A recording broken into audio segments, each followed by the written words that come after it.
The giant screen in the Pentagon war room showed a vessel unlike anything humans had ever built. It was sleek, dark, and moved with impossible grace through the void of space. Everyone in the room stood frozen as they watched it settle into Earth's orbit. Major Jack Howard rubbed his tired eyes.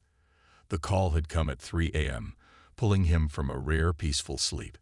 Now he stood beside General Frank Morgan as they stared at the first confirmed alien spacecraft to enter Earth's solar system.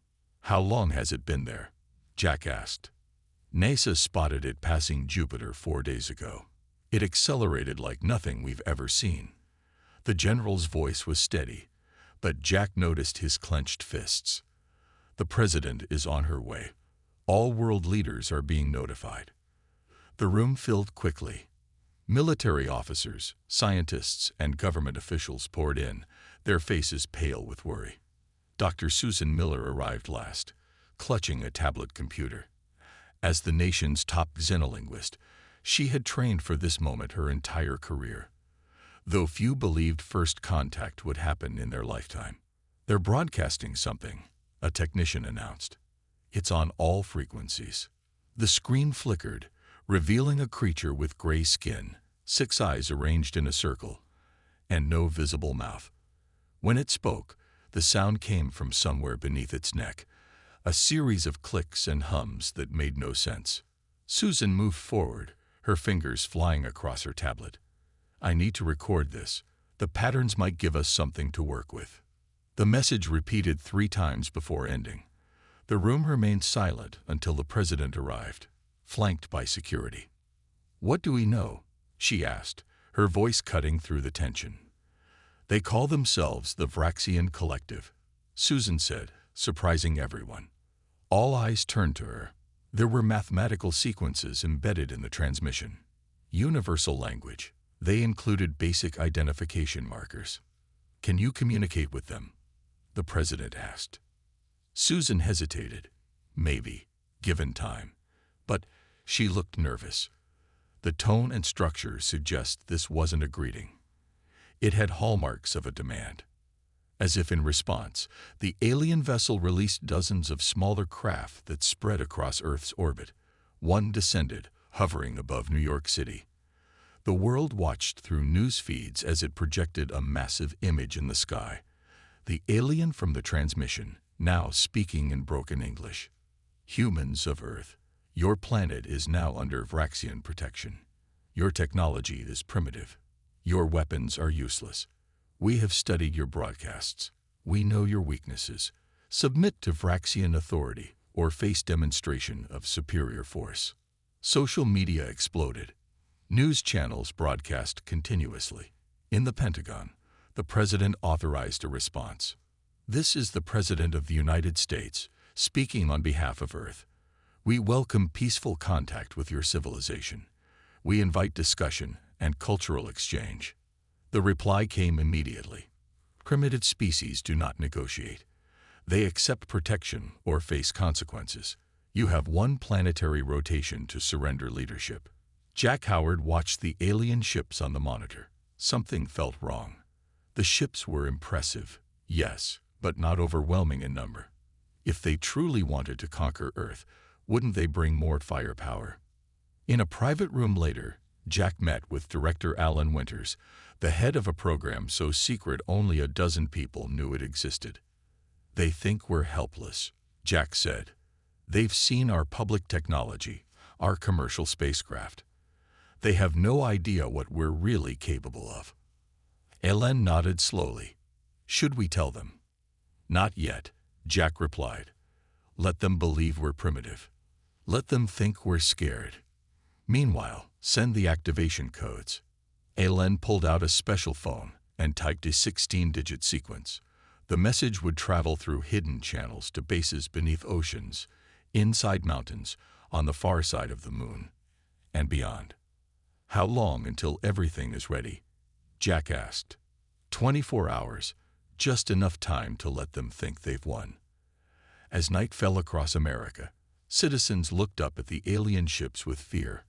They had no idea that beneath their feet, beneath the oceans, and in hidden bases throughout the solar system, Earth was waking its secret defenses.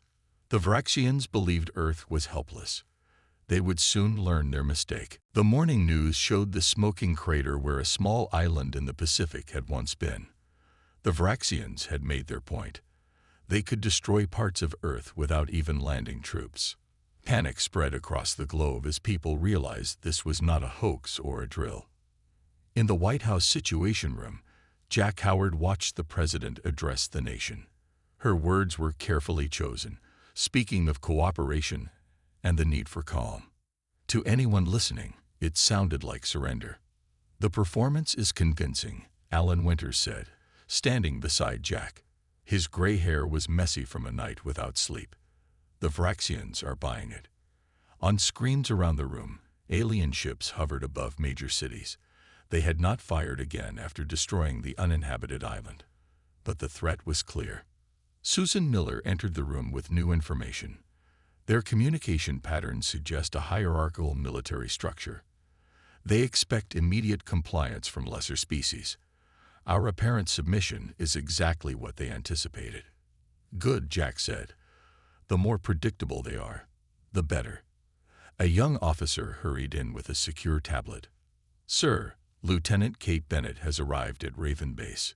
Jack nodded. Kate was one of their best pilots, secretly trained on advanced aircraft that the public didn't know existed. Her father had helped design the propulsion systems before his death 3 years ago. "Tell her to prepare her squad. They'll launch when the main fleet reveals itself." Across the world, political leaders publicly discussed terms of surrender. Behind closed doors, they activated their parts of Protocol Omega. In Russia, a mountain base opened its hidden doors. In China, underwater hangar gates slid aside. In the Sahara Desert, sand shifted to reveal launch platforms. Lieutenant Kate Bennett stood inside the massive underground base beneath Wyoming. Hundreds of sleek fighters lined the hangar, their designs unlike anything seen in public. They incorporated technology decades ahead of what the world thought possible. "Everyone in position," Kate ordered her squadron. Final checks on all systems. The pilots moved with practiced efficiency.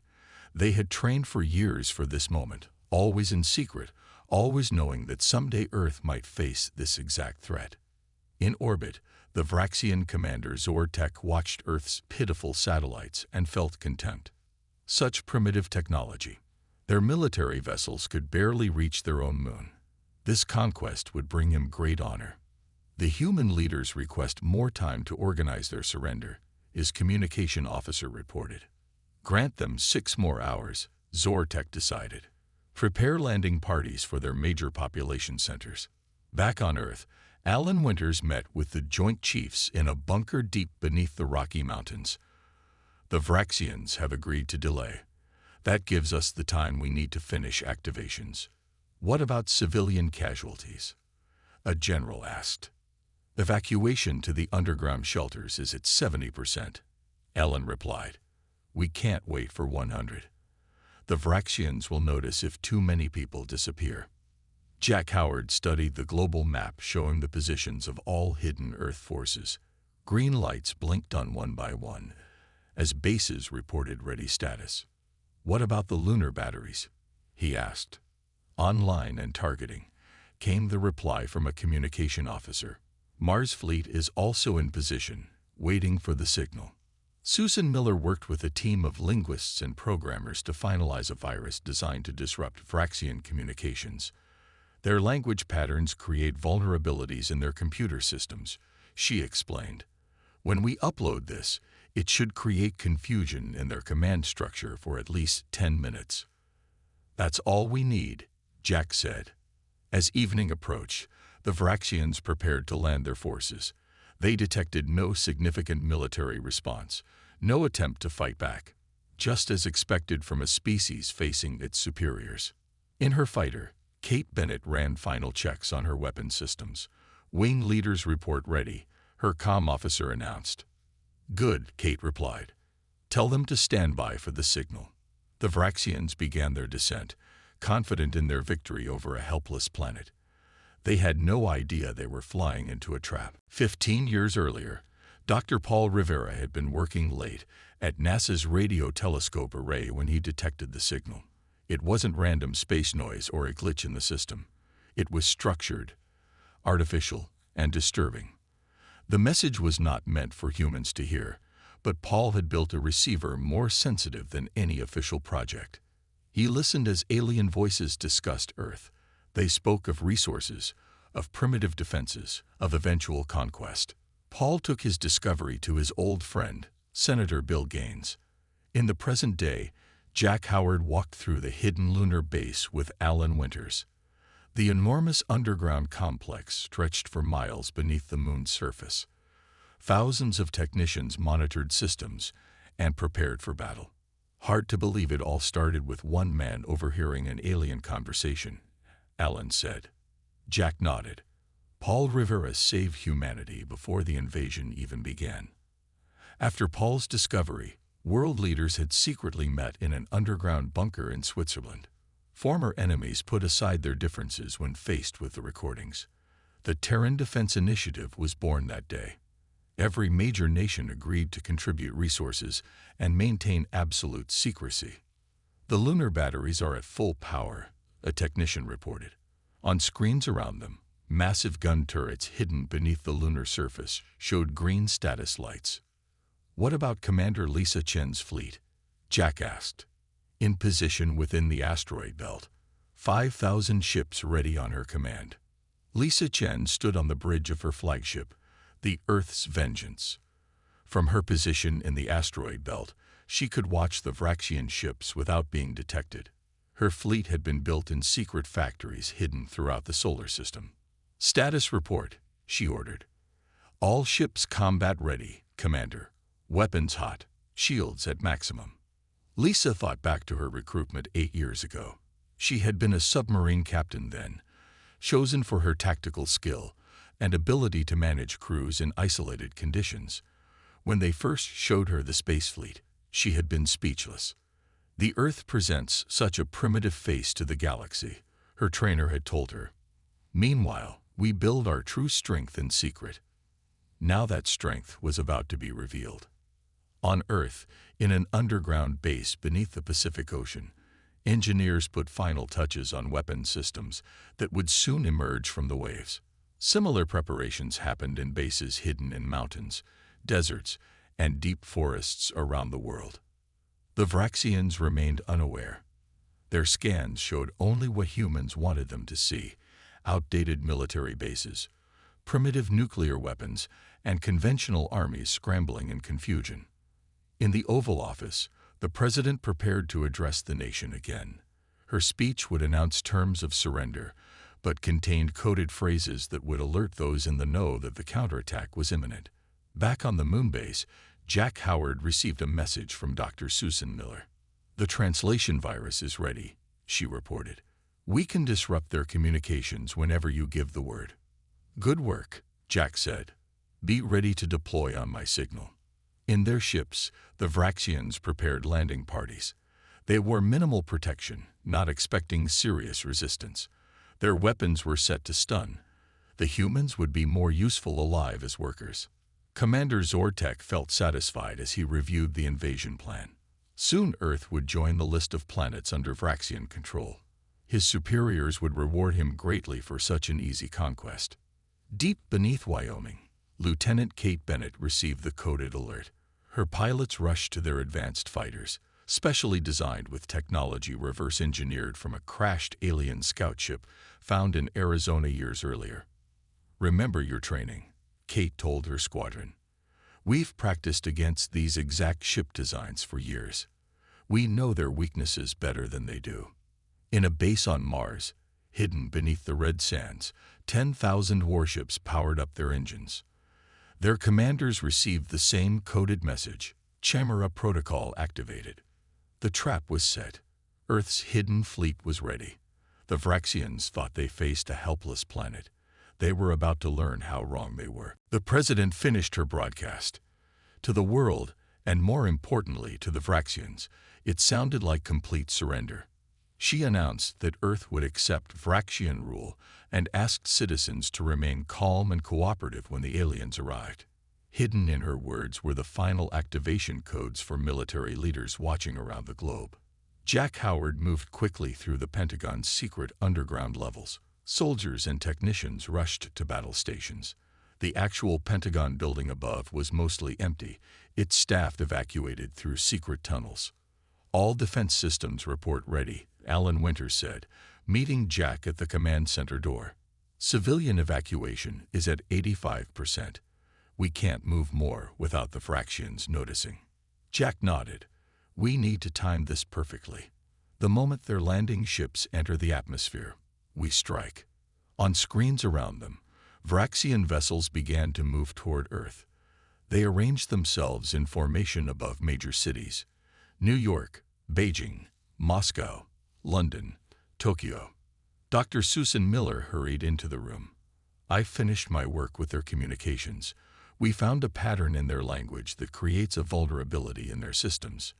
"Will it work?" Jack asked. "It should create confusion in their fleet for about 10 minutes. Their ships will receive contradicting orders." "That's all we need," Jack said. In orbit, Commander Zortek gave the order to begin the landing. He would personally lead the first wave to the human capital of Washington. These primitives needed to see Vraxian might up close. "Scans show no significant resistance preparations," his officer reported. "The humans appear to be following surrender protocols." "As expected," Zortek said. "Begin descent."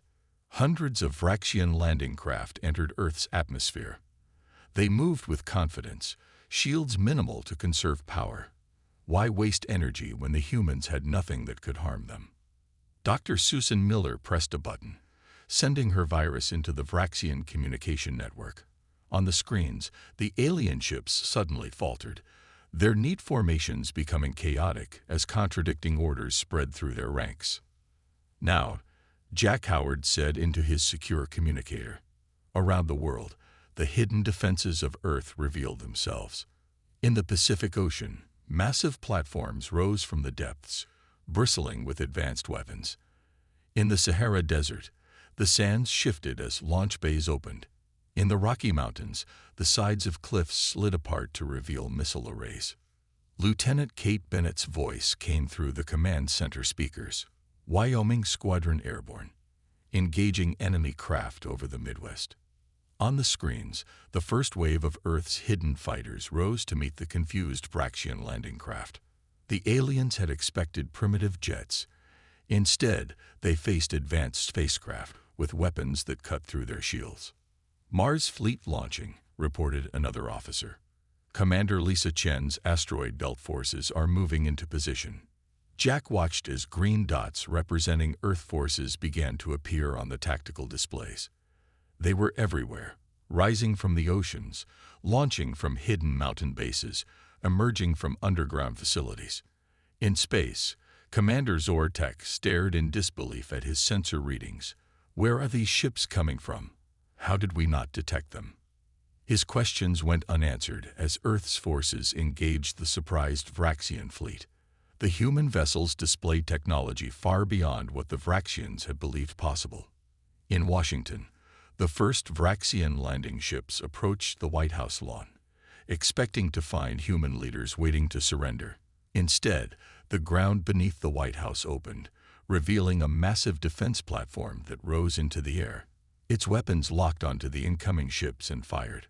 On the lunar surface, hidden doors slid open as the moon's defense batteries revealed themselves. Massive energy weapons targeted the main Vraxian vessels in orbit. Commander Lisa Chen gave the order from her position in the asteroid belt. "All ships, full attack speed. Target Vraxian command vessels first." 5,000 warships emerged from hiding places among the asteroids, engines flaring as they raced toward Earth. The Vraxians had expected to find a helpless planet ready for conquest. Instead, they found themselves surrounded by humanity's hidden strength, facing weapons they had never imagined humans could possess. Earth's counterattack had begun. Lieutenant Kate Bennett rolled her fighter into a dive, targeting a Vraxian landing craft over Chicago. Her weapons locked on and fired. The alien ship erupted in a ball of blue flame. All around her, Earth fighters engaged the enemy, their pilots executing maneuvers practiced for years in secret training. "Keep them away from civilian areas," Kate ordered her squadron. "Push them back to orbit." In space, Commander Zortek watched in horror as his invasion force was torn apart. Human ships appeared from nowhere, using technology that should have been impossible for this primitive world. His sensors detected massive energy readings from the moon, where hidden batteries now fired on his fleet. "Order all forces to regroup," he commanded. "We need tow." His words were cut short as Susan Miller's virus scrambled his transmission. Across the Vraxian fleet, captains received garbled orders, some hearing commands to retreat while others understood they should press the attack. In the secret command center, Jack Howard watched the battle unfold on multiple screens. Earth's forces were performing even better than expected. The Vraxians, caught by surprise, struggled to mount an effective defense. "Luna Base reports direct hits on 3 Vraxian capital ships," an officer announced. "Pacific Fleet has neutralized all landing craft over Asia," reported another. Alan Winters pointed to a screen showing Commander Lisa Chen's asteroid fleet approaching. "The main event is about to begin." Captain Noah Reynolds led the first squadron from Mars, 500 warships burning through space toward Earth. Behind him came thousands more, ships built in secret factories on the Red Planet over the past decade. "All vessels maintain formation," Noah ordered. "Prepare to engage on my mark."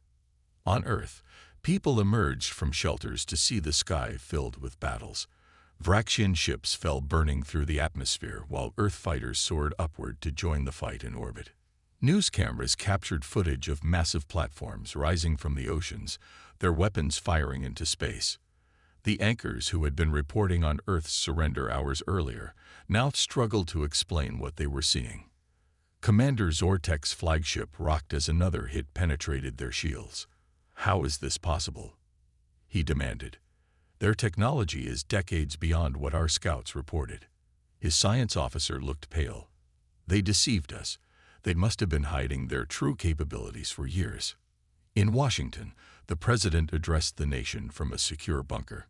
"People of Earth, today we reveal the truth. For 15 years, the nations of our world have worked together in secret, preparing for this moment. The Terran Defense Initiative was created to protect our planet from those who would conquer us. Across the globe, hidden bases continued to launch fighters and missiles. The Vraxian landing parties that had made it to the ground found themselves surrounded by advanced human forces using weapons equal to their own. In orbit, Lisa Chen's asteroid fleet arrived, catching the regrouping Vraxian ships between them and Earth's defenses. "All ships engage targets," she ordered. "Cut off their escape routes." 5,000 warships opened fire simultaneously. The Vraxian fleet, already in disarray, began to break apart under the assault. Jack Howard received reports from around the solar system. "Jupiter outpost launching," an officer told him. "Saturn ring fleet joining the battle." More green dots appeared on the tactical display as Earth revealed the full extent of its hidden forces. Ships that had been stationed throughout the solar system now converged on the battle. Lieutenant Kate Bennett's fighter squadron reached orbit, joining the space battle. Through her viewport, she could see the massive fleets engaging the Vraxian ships. "Look at that," her wingman said in awe. "I knew we had been building in secret, but I never imagined this many." Kate smiled grimly as she targeted another enemy vessel. "They thought we were helpless. They're learning differently now." Commander Zortek gave the order to retreat, but it was too late. His ship shuddered as multiple hits breached the hull. On his screens, he watched Earth vessels pouring in from all directions. There seemed to be no end to them. "Send the emergency signal," he ordered. "The humans are not what we thought." But his communication officer shook his head. "Our long-range transmitters are jammed. We cannot call for help." The Vraxian commander realized with growing horror that his fleet was trapped, and still more Earth ships appeared, darkening the skies around his failing vessels. Commander Greg Phillips stood on the bridge of humanity's resolve, the largest warship in Earth's secret fleet. For a decade, the massive vessel had remained hidden in a base beneath the surface of Europa, Jupiter's moon. Now it led the final wave of Earth's forces into battle. All systems at maximum, his second-in-command reported. 500 ships in formation behind us. Greg nodded. Take us in. The Jupiter fleet moved with perfect coordination, their engines leaving blue trails across space. From his viewpoint, Greg could see the other Earth forces already engaged with the Vraxian ships. The battle stretched across Earth orbit like a storm of light and fire. Luna Base reports the enemy fleet is surrounded, an officer announced. Commander Lisa Chen has closed the last escape route. In the Pentagon Command Center, Jack Howard and Alan Winters watched as the Jupiter fleet joined the battle. The tactical display now showed over 450,000 Earth vessels engaged with the Vraxian invasion force. Saturn fleet reporting in, an officer called out. 50,000 additional ships approaching from the outer system. Jack turned to Alan. It's time for the final phase. Send in the flagship fleet. Alan nodded and gave the order. On the largest screen, a new group of dots appeared, moving from behind Mars toward the battle. Dr. Susan Miller entered the command center, looking tired but satisfied. The communication virus is still working. Their ships can't coordinate effectively. Good work, Jack said, but we need to prepare for what comes next. Once word of this reaches the Vraxian homeworld, they may send a larger force. Susan smiled. I don't think that will be a problem. She handed him a tablet. While inside their communications network, I found something interesting. The Vraxians aren't the major power they claim to be. They're actually considered minor players in their part of the galaxy. They specialize in conquering worlds they believe to be defenseless. In space, Commander Zortek watched his fleet being systematically destroyed. His flagship, once the pride of the Vraxian collective, now drifted with failing engines and breached hull sections. How could we have been so wrong? He asked, more to himself than to his officers. Where did all these ships come from? A massive human vessel appeared before his view screen. It was larger than any ship the Vraxians had brought. Its hull marked with the words, Humanity's Resolve, in multiple Earth languages. Lieutenant Kate Bennett led her fighter squadron in tight formation around the remains of the Vraxian command ships. Her pilots had trained for years for this moment, and their skill showed in every maneuver. Target their engines and weapons, she ordered. We want prisoners, not martyrs. On Earth, civilians watched the battle through telescopes and on live news feeds. The sky was filled with more ships than anyone had imagined possible. For those who hadn't known about the Terran Defense Initiative, the revelation was shocking. Their planet, which had seemed so vulnerable hours ago, now displayed overwhelming military might. Commander Lisa Chen's asteroid fleet completed their encirclement of the Vraxian forces. All enemy vessels contained, she reported to Earth Command. No escapes detected. The President addressed the planet again, her voice steady. Today marks humanity's entry onto the galactic stage not as victims, but as a united force capable of defending our home. The nations of Earth stand together, stronger than any outside threat. In the command center, Jack Howard received the news he had been waiting for. Commander Zortek is hailing us. He's requesting terms for surrender. Jack nodded to the communications officer. Put him through. The alien commander appeared on screen, his 6 eyes blinking rapidly in what Jack assumed was distress. You deceived us, Zortek said. Your world appeared primitive, defenseless. A deliberate deception, Jack replied. We detected your scout ships years ago. We knew someone was watching, evaluating our weaknesses, so we showed them what they expected to see while building our true strength in secret. As they spoke, the last of the Earth fleets arrived from the outer planets. Nearly 500,000 warships now filled Earth orbit, their numbers so vast they darkened portions of the sky when viewed from the ground. The Vraxian commander looked defeated. What are your terms?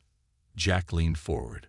First, You will learn that Earth is no one's prey. News of Earth's victory spread quickly across the galaxy. The quantum communication systems that the Terran Defense Initiative had developed could send messages faster than light. Within days, dozens of alien civilizations knew that the supposedly primitive humans had defeated the Vraxian collective. Jack Howard stood in a special meeting room in Geneva, Switzerland. Around him were the leaders of Earth's nations and military commanders who had kept the secret for 15 years. On screens before them were the faces of representatives from 3 different alien species. The defeat of the Vraxians has changed how the galaxy views your world, said a blue-skinned alien who called himself Ambassador Nex.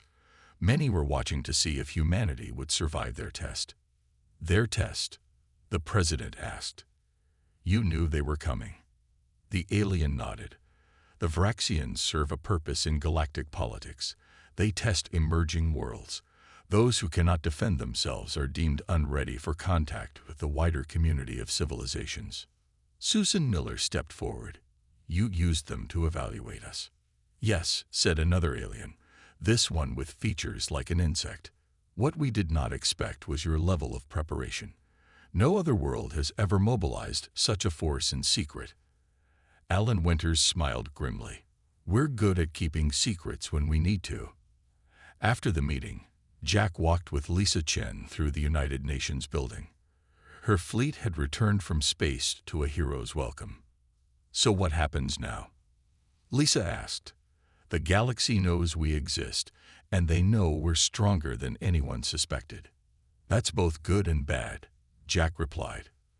We've received messages from 7 other civilizations already. Some want trade agreements. Others seem concerned about our military power. In orbit, Lieutenant Kate Bennett supervised the processing of Vraxian prisoners. Most would be returned to their home planets, carrying the message that Earth was not to be threatened again. One of them wants to talk to you, a junior officer told her. Says he has important information. The Vraxian officer had 4 of his 6 eyes bandaged from injuries during the battle. Your people are in danger, he said when Kate entered. From who? She asked. Your fleet is destroyed. Not from Vraxians, the alien said. From those who watched. Some in the galaxy fear emerging species with strong military capabilities. They eliminate potential threats before they can expand beyond their home systems. Kate brought this information to Jack Howard immediately. He called an emergency meeting with Earth's leaders. We need to prepare for more visitors, Jack told them. Not all of them friendly. The president nodded.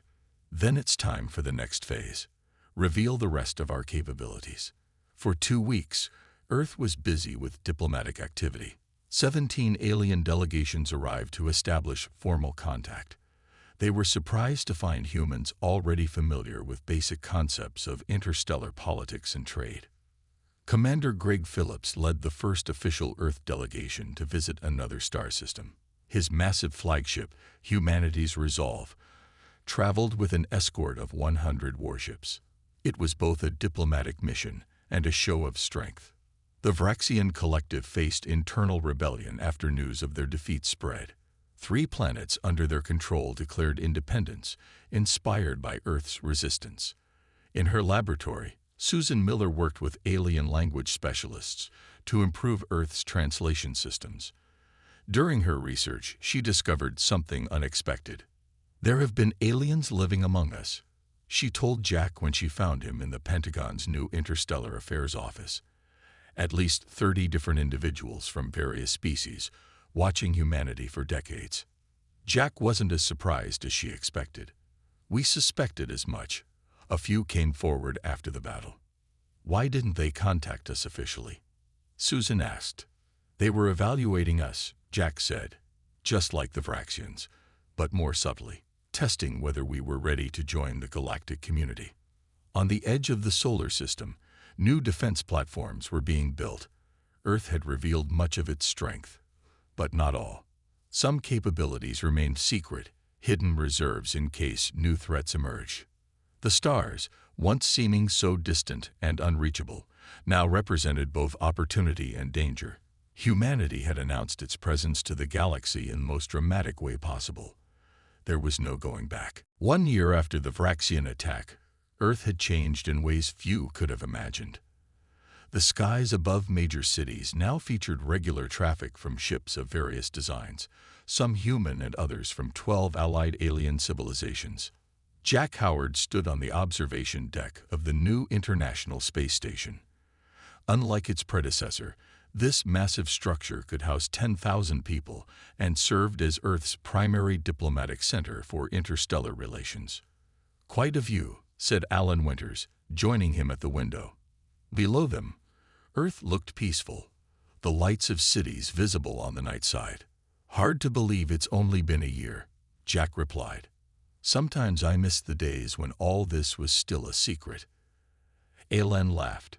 "You always did prefer working in the shadows." The station's announcement system activated. "Attention all personnel. The Galactic Concord delegation will arrive in 30 minutes. All diplomatic staff report to the Grand Hall." The Galactic Concord was an alliance of 67 spacefaring civilizations. After Earth's decisive victory over the Vraxians, they had extended an invitation for humanity to join as a full member. In the Grand Hall, Susan Miller checked the translation systems one last time. Though she now had a staff of 300 linguists, she still insisted on personally verifying important diplomatic communications. "Everything ready?"